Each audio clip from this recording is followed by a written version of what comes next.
I've seen a lot in my line of work. You do this long enough and you learn to separate fact from fiction. Haunted houses, cursed objects. Most of it's just smoke and mirrors. But there was something about the tip I got about the Osprey Point Lighthouse that made me curious. No name, no contact information, just a short message. Asterisk, check the lighthouse. You'll see why it was abandoned. Asterisk skeptical? Absolutely. But I had to know. The drive was long and lonely, the coastline getting more isolated with every mile. By the time I reached the lighthouse, the sun had dipped below the horizon, leaving the sky a bruised shade of purple. The wind was sharp, cutting through my jacket as I stood there, staring up at the structure. It loomed above me like a forgotten relic, rusting, rotting, and broken, but somehow still watching. I wasn't scared. Not yet, at least. The door creaked open with little effort, as if it had been waiting for me. Inside, the air hit me like a wall, unnaturally cold, even for a fall night on the coast. My breath puffed out in white clouds, and an instinctual shiver crawled down my spine. This wasn't normal. And then, cutting through the silence like a blade, asterisk BWHHHHH asterisk, the foghorn blared, shaking the walls around me. My heart skipped a beat. There shouldn't be any power here. There hadn't been in years. I stepped further inside, gripping my flashlight tightly, the sound of the wind outside fading, swallowed by the heavy stillness of the lighthouse. This wasn't going to be a typical case. I hadn't taken more than a few steps inside when the lights flickered above me. At first, it was just a faint glow, barely noticeable, like a dying bulb struggling to stay alive. But that's the thing, there shouldn't be any lights. The lighthouse had been decommissioned for decades. There was no electricity running through this place. I shined my flashlight toward the spiral staircase leading up to the tower, and the flicker pulsed again. It wasn't coming from the ground floor. It was coming from up there. The wind picked up suddenly, howling through the cracks in the walls. It wasn't just the typical sea breeze. It felt unnatural, like it carried something with it. I could almost hear whispers, faint at first, just beyond the edge of understanding. They echoed through the stone walls, growing louder, circling me, like I was being watched. Then I heard it, clear as day, a voice low and raspy. Asterisk, stay away from the light. Asterisk. I froze, gripping the flashlight tighter. My eyes scanned the room, but I was alone. The voice came again, closer this time, repeating the same chilling warning. Asterisk, stay away from the light. Asterisk, it was the voice of the lighthouse keeper, the one who died here. I stumbled back, knocking over an old chair, and that's when I saw it. An old leather-bound book lying under the dust, half buried in the corner. The logbook. Flipping through the brittle pages, I found frantic scrawls about visitors from the sea and something lurking in the fog. The entries grew more erratic, desperate, each one pleading the same thing.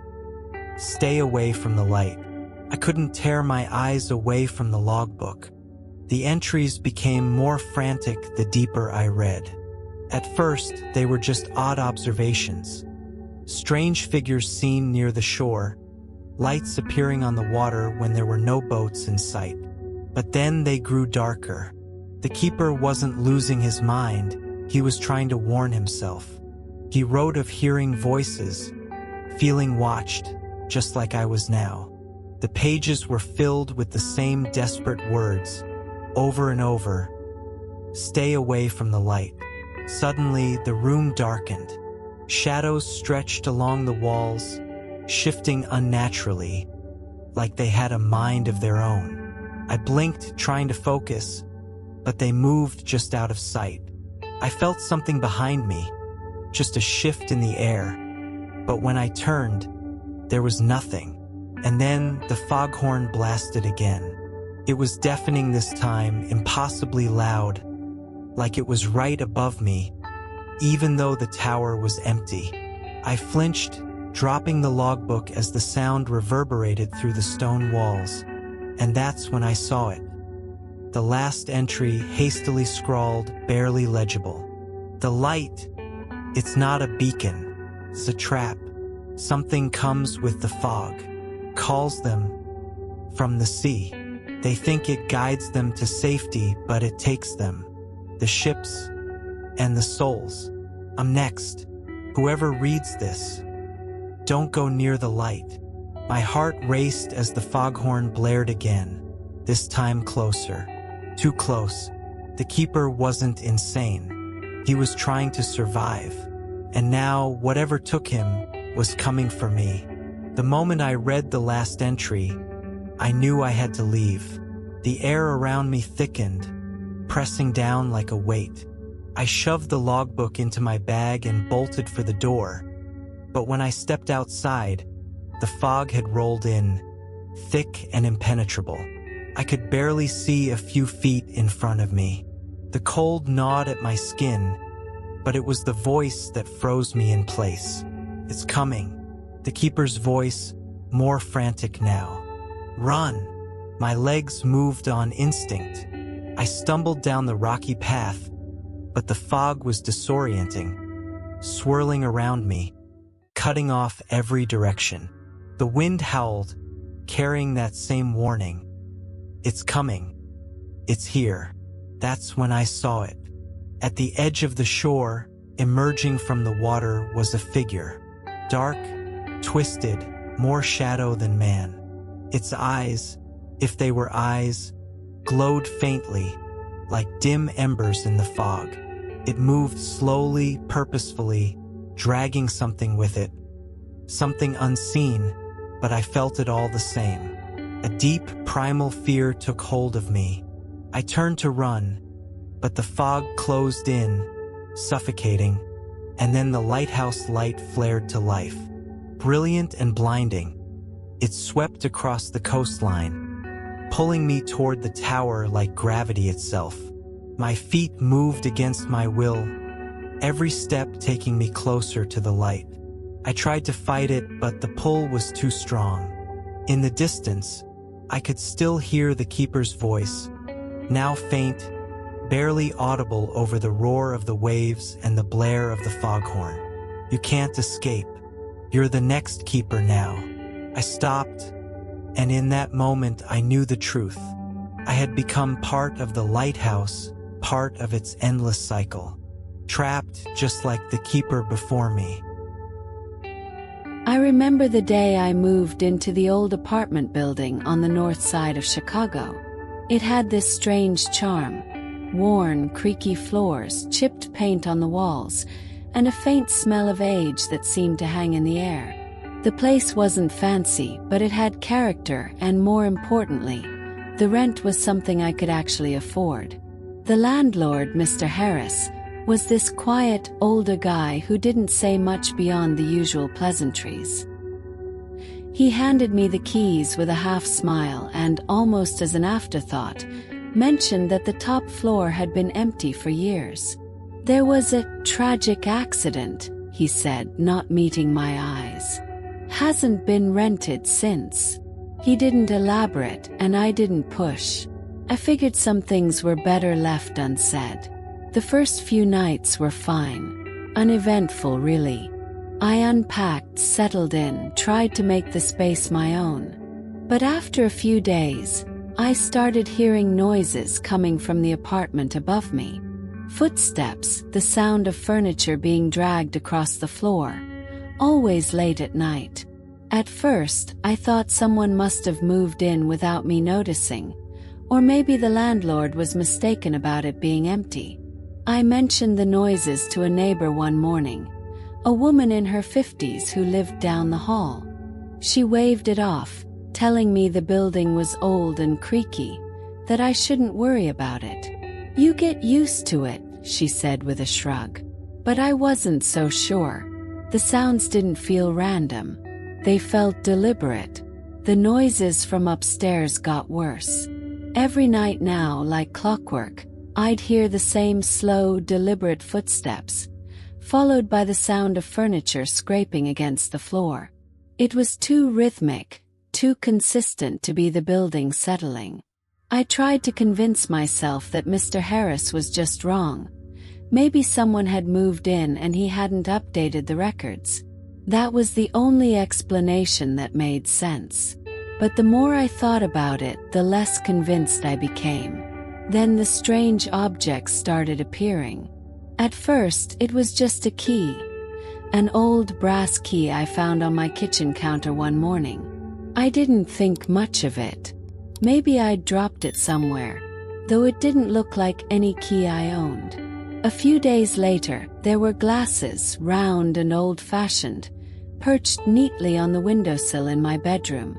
Then a brooch, tarnished silver, left on my nightstand like someone had placed it there while I slept. I confronted Mr. Harris again, feeling both embarrassed and unnerved. He shook his head, insisting no one had lived in the apartment above me since the last tenant's accident. "She died up there," he said, lowering his voice.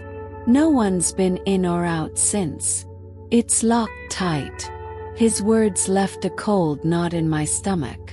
I tried to brush it off, telling myself it was just my mind playing tricks on me. But it didn't help. Each night, the feeling that I wasn't alone grew stronger. The hairs on the back of my neck would stand up, and I'd wake in the middle of the night, certain that someone was watching me from the shadows. I couldn't shake the feeling that something was terribly wrong. The noises were getting louder, more deliberate, like someone was moving things around just to let me know they were there. Cold drafts would sweep through my apartment at night, even when the windows were tightly shut, and that eerie sensation of being watched never left me. I started digging into the building's history, desperate for answers. What I found was worse than I could have imagined.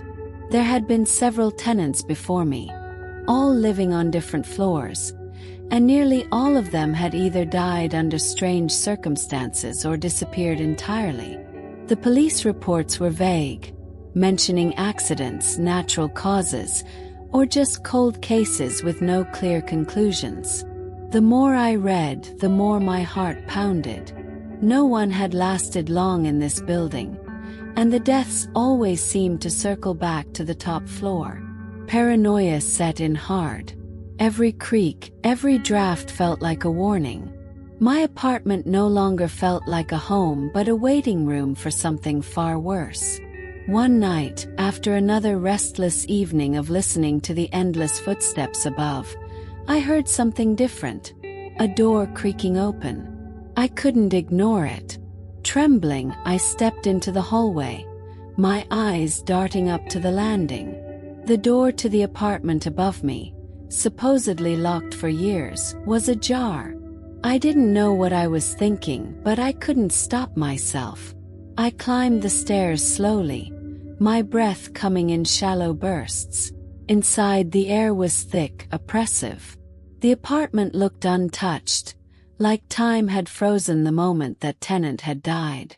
Dust-covered furniture, old photos on the walls, and an overwhelming sense that something was still lingering there. Watching, waiting. I stepped further into the apartment, the air thick and cold, like I had walked into a tomb. The place was eerily quiet, except for the faint hum of the city outside. As I wandered through the living room, my eyes caught on something familiar. There, on a dust-covered table, were the items I had found in my own apartment. The brass key, the old glasses, the tarnished brooch. My stomach twisted. They had been here all along. I backed away, my breath quickening, when I noticed a figure in the corner of the room. At first, I thought it was just a trick of the dim light, a shadow cast by the moon. But then it moved, just slightly, and my heart stopped. A gaunt, pale figure stood there, watching me silently. Its eyes were hollow, its face drawn and lifeless, but I recognized it immediately. It was the last tenant, the one who had died here. I had seen her face in the old newspaper clipping I'd found, and now she was standing right in front of me. I tried to scream, but no sound came out. My feet refused to move at first, then instinct kicked in. I turned to run, but before I could reach the door, it slammed shut with a deafening bang. My hands fumbled with the doorknob, but it wouldn't budge. Behind me, I could hear the footsteps again. This time they were right above me, moving faster, accompanied by whispers growing louder, closer. As I rushed back to my own apartment, I felt cold hands brush against my skin, as if the presence was following me, touching me, dragging me down with it. I locked myself inside, but it didn't matter. The sounds, the whispers, they were all around me now. The tenant upstairs wasn't staying upstairs anymore, and I was never leaving. My name is Louise Lawson, and a few months ago, I moved into what I thought was the perfect house. It's in this quiet, almost picturesque suburb just outside of Denver. The kind of place where everyone has well-kept lawns and the streets feel safe enough for kids to play until dusk. My house was brand new, modern, cozy, and equipped with all the conveniences I could ask for. Felt like a fresh start, and for the first few weeks it was. Everything went smoothly. Unpacking, settling in, getting to know the neighbors. Work was busy but manageable, and I spent most of my evenings unwinding in the spacious living room or tending to the little garden out back. Nothing felt out of place, and I slept soundly every night. But one evening something changed. I had just gotten home after a long day, ready to relax.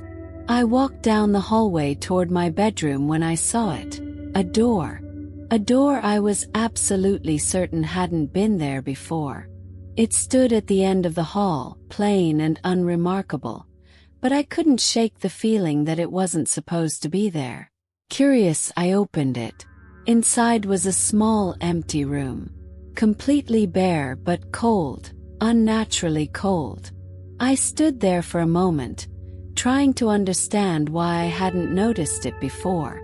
But eventually I shrugged it off, chalking it up to the stress of moving. That night I had the first nightmare. I saw a family sitting in that very room, their faces blurry, their words muffled. I woke up in a sweat, heart racing, feeling deeply unsettled. I tried to ignore the room. I really did. After that first nightmare, I stopped opening the door. I told myself it was just stress playing tricks on me, that moving into a new place could make anyone feel a little off balance. But the room, it was always on my mind. No matter what I was doing, cooking, working, or even watching TV, I'd catch myself glancing down the hallway, half expecting the door to move or disappear altogether. The nightmares didn't stop though. In fact, they got worse. Every night, I'd find myself back in that room, watching the same faceless family. But the dreams started to shift, growing more vivid and unsettling. I'd see the father pacing angrily, the mother crying softly in a corner, and the little girl staring at the door, like she knew someone was watching. Sometimes doors in the house would slam shut on their own, trapping the family inside. And always I felt this oppressive sense that someone or something was lurking just beyond my view.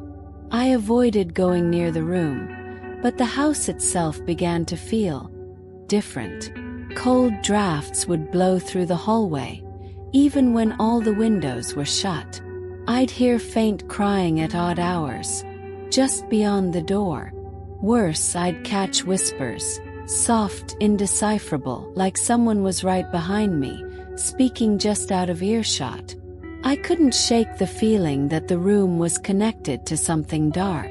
So I started digging, researching the area, looking into the house's history. That's when I found it. A string of unsolved disappearances in the neighborhood, dating back years. The details were scarce, but there were enough similarities to send a chill through me. I couldn't stop thinking about the room. What was it hiding? What had happened there before I moved in? The room grew colder every time I stepped inside, like the air itself was turning to ice. And it wasn't just the temperature. There was a heaviness to it, a pressure that made it hard to breathe. I'd open the door, and the room would change. Sometimes it was empty, but other times I'd find old, worn furniture.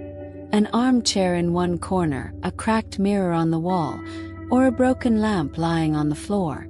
Each time, it felt like I was stepping into a different era, like the room was pulling pieces of its past from thin air. The nightmares grew darker. Now the family was always fighting. I'd see the father shouting, the mother sobbing hysterically, and the little girl hiding under the table, her face twisted in terror. Shadowy figures began to appear in the corners of the room, watching, waiting. And the cries for help, they weren't just dreams anymore. They felt real. So real that when I woke up, I could still hear the echoes in my ears, like they were trapped in the walls. I tried to block the door once, thinking maybe if I locked it I could stop whatever was happening. But the moment I did, things got worse. Lights started flickering throughout the house, and doors would slam shut on their own. At night, I'd hear footsteps in the hallway, slow and deliberate, stopping just outside my bedroom door. The room was pulling me in, and no matter how much I wanted to escape it, I couldn't. Then came the night I heard it. My name whispered from inside the room. I was half asleep, caught between the nightmare and reality, and that's when I heard it, clear as day. Louise. My heart raced as I stared at the door, terrified that if I opened it, I wouldn't be able to tell what was real anymore. The room was blurring the lines, dragging me deeper into its twisted history, and I feared I might end up just like the family I kept seeing, trapped in its grasp forever. I don't know how long I've been piecing it together, but now the truth is undeniable. The room, it feeds on fear. My fear, my obsession. Every time I opened that door, it got stronger, drawing me in deeper, twisting reality around me. And I'm not the first. I've found enough in the old newspapers. Enough in the hushed stories my neighbors never wanted to tell. The people who went missing, they were all lured by this house, this room, just like I was. It's like the room knows. It waits, quiet and patient, for someone curious enough or scared enough to give it power. I thought I could fight it, resist the pull, but the more I stayed away, the louder it called. Tonight, I couldn't resist any longer. The dreams were too vivid, too real. I had to know, what was it hiding? What had it done? The moment I stepped inside, I knew I had made a mistake. The family was there again, but this time they were clear. Their faces were contorted in agony, mouths open in silent screams. Their eyes, hollow, empty, dead, were locked on me. I wanted to turn around, to run, but my feet wouldn't move. I was frozen, just like they were, trapped in the room's grasp. That's when I understood. The room doesn't just haunt you, it takes you. It consumes you, piece by piece, until there's nothing left. The family, they had been lost to it just like the others. And now I was next. I'm sitting here now in the dark, staring at that door, and I can't tell if I'm still awake. Maybe this is another nightmare. Maybe I've already stepped inside, and I'm just waiting for the room to finish what it started. All I know is, the more I think about it, the more real it feels. The room is alive.